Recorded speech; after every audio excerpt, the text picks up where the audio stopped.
Ladies and gentlemen, I hope you're all doing well, and welcome to the showdown between the Beastmen and Greenskins. It's going to be myself with the Great Bray Shaman facing off against Professor Pone, who's going to be coming in strong with Wurzag, the Great Green Prophet. Now, this build is going to be incredibly mouth-breathing. Basically, it's all single entities. We're going to be calling in mass Goreherds after this, and Centaurs and Poison Hounds and things like that, of course, but our starting army is going to be SE. So we do have the Bloodroot Behemoth as well as the Gorgon. Now, I know they're anti-large and Greenskins tend to spam infantry as well as, Error Boys and things like that, but I find that Gorgons just are so sustainable. The fact that they have the, the Strength from Flesh, it's a huge heal. It's 0.20 per second. Basically, you get those bad boys in combat, and they are going to get healing capped, assuming you don't, lose them in a big burst, right?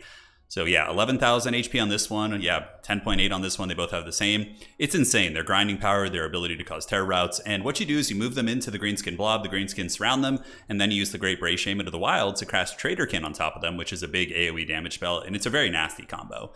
You also have a Wargore and a Jabberslythe. Wanted to have a little bit of fun. I think the more competitive version of this build probably would opt out of the Jabberslythe, but in theory, he's pretty good against Greenskins, right? It's a terror-causing monster, anti-infantry. It does have a conditional Mortis Engine effect, which is, yes, the Aura of Madness. So when their leadership is lower than 50%, which shouldn't be too hard, right? He is going to be Mortis Engineing them down, but his Mortis isn't that good. It's 8 to 16 damage. I believe that's the same as the Enchantress, whereas you see, the Nurgle Mortises are 12 to 24 for Festus, and then 24 to 36 for Kugath, which is the big daddy one. So Goreherds coming out of the gates, and for Professor Pone's army, it's pretty cool stuff. Yeah, standard Greenskins, really. Orc Boys, Savage Orcs, with some Error Boys and some Skirmishers in the mix. Wurzag, of course, really likes to have wide armies, so he casts spells, and the Bonewood Staff, his item, is going to be giving melee attack based on every spell you cast to the entire army. It's very, very good. So that's kind of the meta for the Greenskins, and it is pretty cool indeed. Now, fast forwarding here, the armies, there's going to be a little bit of posturing up. This is one of our new maps, by the way, the Eastern Isle Colony. It's a really, really cool map. I like it. It's got some cool sneaky tricks you can do through the forest. A lot of back and forth bouncing between objectives, which I think is very good for the Beastman playstyle. Greenskins can also do that. They're very mobile and fast, but yeah, I think it's going to be pretty fun. So getting poked in the trees a little bit. Again, we'll do some fast forwarding. I'm just poking out, waiting for the objectives to open. And so is he. So being very, very cagey here in the skirmishing phase of the game. But I do end up moving some Gores onto the objective. Now the Great Bray Shaman and the Wargore on the Chariot, another anti-infantry tool, are going to be chasing back the Forest Goblin Spider Riders while we do send some Goreherds up here. So in this matchup, I think the Goreherds with the dual wielding are very, very good. I know that I saw in a post a while back that Creative Assembly said that typically dual wielding units have anti-infantry. I don't know why they wouldn't give Goreherds with double axes anti-infantry. That would make more sense than a Noblar Trapper, if you ask me, but I guess a Trapper, is trapping infantry and whatnot. But now the SE blob's going to move in, the big scary, so we get all the big Beastman characters. This is what you guys are here for, the high-octane Beastman action. And finally, it is some fun action as the Mortis Engine effect is going down a little bit, and we are going to be popping a Traderkin right here, nailing a large portion of the army. Not large, but a couple units. So Savage Orcs, we hit the 2 Goblins, we do also hit the Orc Boys over here. So overall, you can see the initial shock and awe of that big SE blob. It's super fun to play, but I started to notice, I was yeah, I'm doing good damage, but if you look at all my single entities, they're also taking quite a bit of damage because of the Error Boys back here. So Pone does have the Rusty Errors, putting some good hurt on my units, and considering he has a much wider army, it looks like he's going to be doing a back push. Now, Goreherds do defeat, if I'm not mistaken, Savage Orcs in straight combat. Not when Bonewood Staff's active, though. I guess that would be the variable that would change it. A Savage Orc might be able to win that fight if Wurzag was casting spells, so that's actually kind of scary, but in my experience, Goreherds do trade very well into the Greenskin infantry here, and we decided to pull back. Pone does a nice play, though. He drops Effigy of the Git up on the big boy here, so the old Titan is going to get locked down, getting poked by quite a bit of errors, and is going to be retreating as he gets chased down by the Broken Tusk Mob. So that was a pretty punishing play from him. I took a lot of HP off my big Bloodroot and certainly started to change my game plan. I felt as if I could kind of rampage through his lines with impunity, but the Greenskin Daka in tandem with the Orc Boys coming in and the Broken Tusk Mob, all these anti-large pigs, really started to kind of change things up. And also I'm getting pushed on the other side as well, right? You can see here Pone's up in value pretty heavily. Granted, I have a hell of a lot of healing on those Gorgons, and pretty much all his value has been put into the Gorgon, so you really need to take that into account.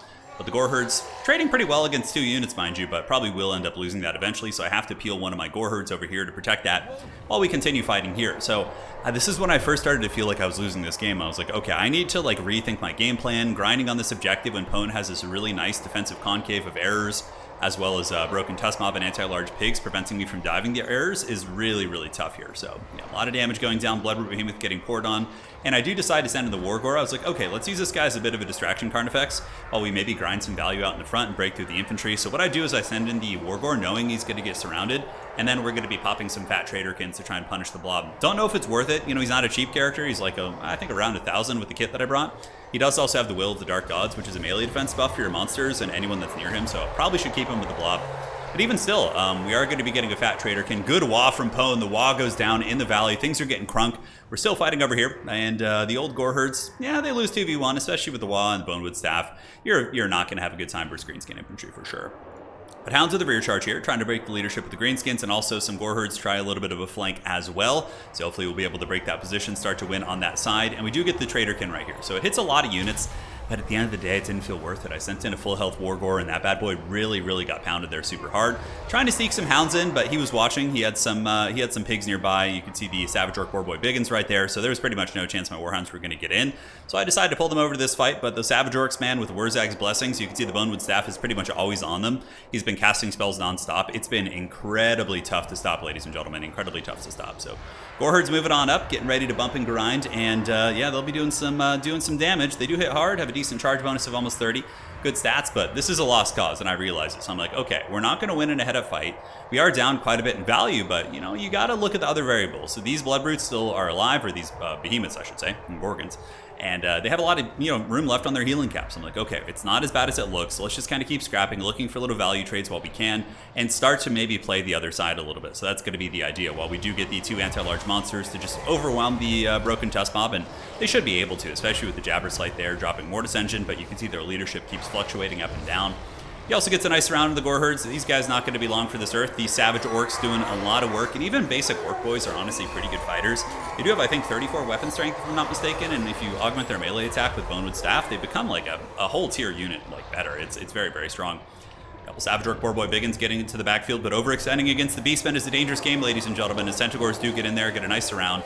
And these are the Savage variants, so they are lightly armored, which means that my old Centaurs and Hounds and different things like that are going to chew through them much quicker than they would the standard variant. So Jabberslith is pretty much broken. Pone has gotten a nice stranglehold on this objective, and the Jabberslith looks like it's going to break. It's taking so much HP loss, and it's at -8. Most likely will route off the edge of the battlefield. It's a relatively small map, so I foresee that the Jabberslith is going to be running for the hills, as the Gorgons now are going to be hustling on over to Objective 3. So I was like, okay, here's my game plan. Let's go back, fight on Objective 3, Alpha Strike all of his lone units he has here, get some value back, and then maybe, just maybe, he'll come after me, at which point then I can flank his overextending units using my point here.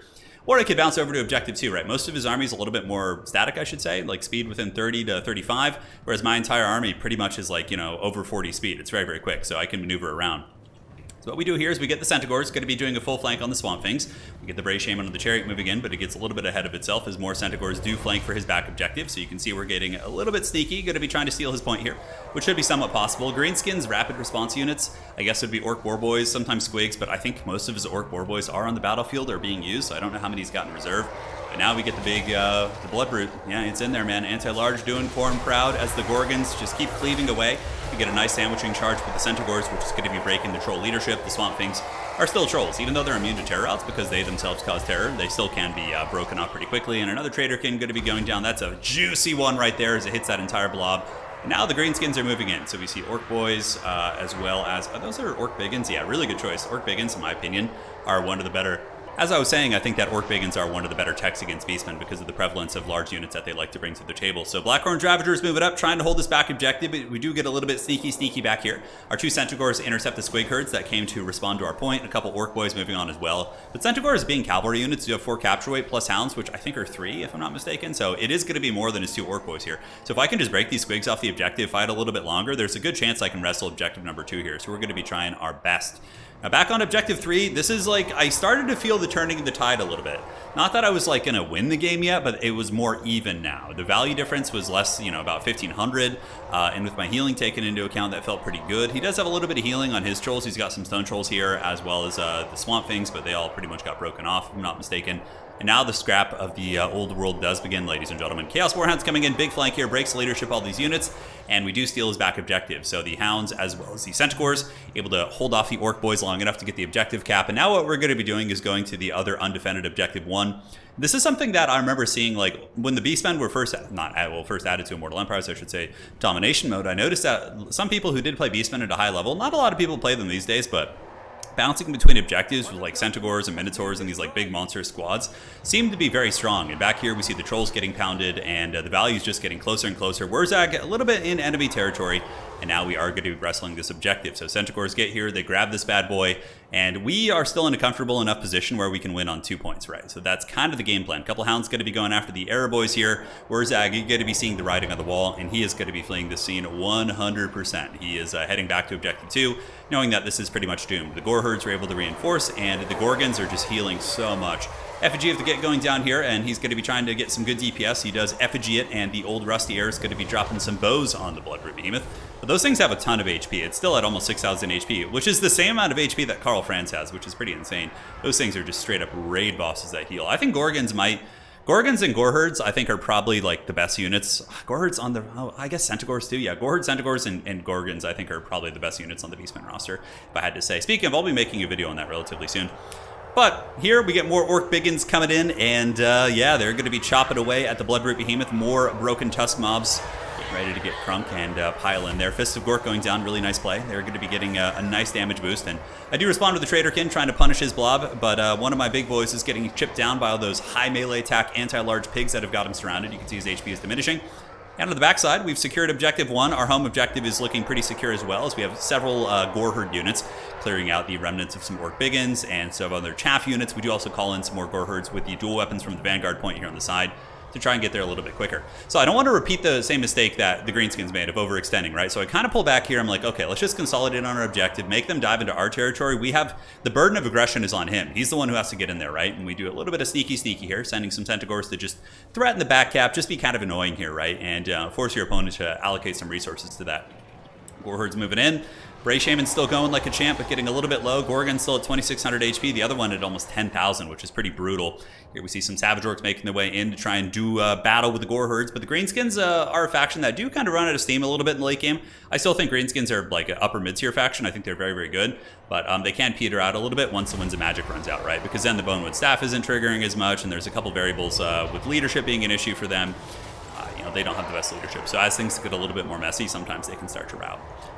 Looking at the battle here, Traderkin goes down once again, does some nice AoE damage, and we call in the finisher unit, the Punisher. It is going to be the Butchers of Kalkengard, the milk cows diving in there with the Gorgons. That's a really cool shot. You know, it's rare you get cool Beastmen moments, but here's a cool Beastmen moment. So the sad cow noises can hopefully cease for now. We'll have to see. As the shield bashes of the milk cows get in there, the Gorgons continue ripping through enemy lines. Orc Boys holding pretty firm, and Wurzag did have a little bit of magic left in the tank to get the Bonewood Staff. Gore Herds versus Savage Orcs here. Savage Orc stat line way, way better when the Bonewood Staff is active. Centaur's going to be coming back. I couldn't get this point. He called in some Savage Orcs, and Savage Orcs will butcher Centaurs in a straight fight. So basically the idea was just to reinforce Objective 1, hold that one down, and see if we could get the job done.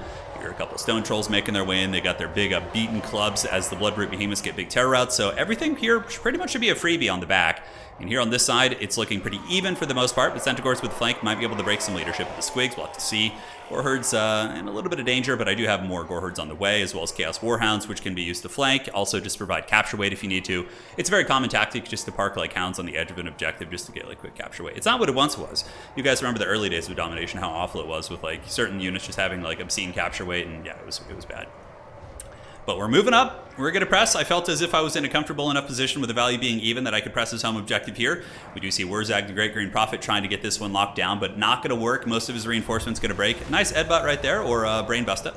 Does hit these guys, but not too much since they weren't like bunched up on anything. And now Wurzag is going to get surrounded. Most likely not killed, but he is going to take some damage and be pinned in place while the rest of the Beastmen army does move up. So a little bit of fast forwarding while the Beastmen head to the objective here. We're getting on in, baby. And now the fight is going to be underway while the Savage Orcs prepare for the onslaught of the Beastmen. Very much a push and pull game. Both of us have just been going back and forth and back and forth. And like I said, Gorgons aren't like anti-infantry monsters, but like they seem to do pretty good against infantry. Like the performance on this one so far, let's see, this is the regular Gorgon, is 1,600 value, and it's mainly, I mean, it's been fighting some Orc Wars as well. And the other one has gotten 1,700 value, which really isn't bad. This guy costs a little bit more. He's 2,100. The other Gorgon has already paid for itself. Errors being called in, so it's the Rusty Errors, so looking to finish off the Bloodroot Behemoth. Wurzag, the Great Green Prophet. Not so great. Still green, but not great. As he continues fighting over here on this point. Looks like he's going to be able to get away on his hog, but being heavily pursued by the Beastmen forces. Death Creepers being called in to try and provide a little bit of support to Wurzag. It probably would be worth it for the Greenskins at this point to throw the Death Creeper into melee to get Wurzag away, but it looks like at the end of the day he is able to kind of squeak away from there. So pulling back here, I kind of felt like I was getting swarmed a little bit with the Rusty Errors back there. Like it just felt a little bit ugly. I was like, why take stupid risks? to throw the game here. Let's pull back. Let's get Butchers of Kalkengard. Let's get Bloodbrute Behemoth. Let's pull back to Objective 3. And just hunker down on that one, right? It's going to take him some time, and the clock is certainly working against him, right? And it's almost to the point where I could win on one objective. It's getting very, very close here. So thankfully, we were able to catch some of the Death Scrapers, so the Centaurs as well as the Poison Warhounds get their pick right there, and the Bloodbrute Behemoth and Company finishes off the pursuing Savage Orc Warboy Biggins, so those guys get mulched a little bit, while Objective 2 is maintained by the Greenskins, so they hold on to that one. Big Green Tide on its way in. Orc Boys and Savage Orcs, and on this map, it's definitely pretty defensible for SEs, right? You just park your single entities on the tree line right here, and you bounce between the two objectives, and you're going to be able to comfortably defend them, I would say. So the Greenskins clean off my chaff units, Centaurs and Hounds just kind of bouncing around being annoying, trying to dive archers. We get on the Rusty Airs right there. And you can see what I'm saying. We like park in the trees, trying to wait and see where he goes, and then we just bounce this way, leaving a defender on the back objective, while also getting some Centaurs to stuff his units back here to keep them from advancing up. You find that we get a Tuskor Cherry. I had one of the army. You know, Tuskors are pretty good against, infantry in general. They're very cheap in a Vanguard deployment, and they're fairly armored if I'm not mistaken. So you can see they're actually getting some good cost-effective charges through these Orc Boys and doing a ton of damage. So very, very good performance from those. But at the end of the day, it does not look like it's going to be enough for the Greenskins, because now they would need a triple cap, and there's no way in hell they're going to get there. I could just throw fast units in front of them, and that would pretty much be it. We try and hunt down Wurzag. Wurzag does get the ceremonial kill, though. I believe he turns around and goes after the Bloodbrute Behemoth. He does, or either that or it breaks. I can't remember. Yeah, the Hogmaster chasing it. We got to give the moral victory here to the Greenskins, as the Bloodbrute Behemoth does get chased off. GG, well played. Great game. Super fun. Very back and forth. I have to admit, thought I was going to lose, but then the Greenskins kind of came a little bit deep into my territory, and that really allowed me to punish that and counterpunch there. So yeah, stressful game, and well played opponent. It was a fun one. In retrospect, I think the Gorgon Blob is good. I would probably cut the Jabberslife in favor of the Butchers of Kalkengard maybe, or I would just get more infantry to support them initially. I felt like the Jabberslife was the weak link for this playstyle. The Gorgons were great.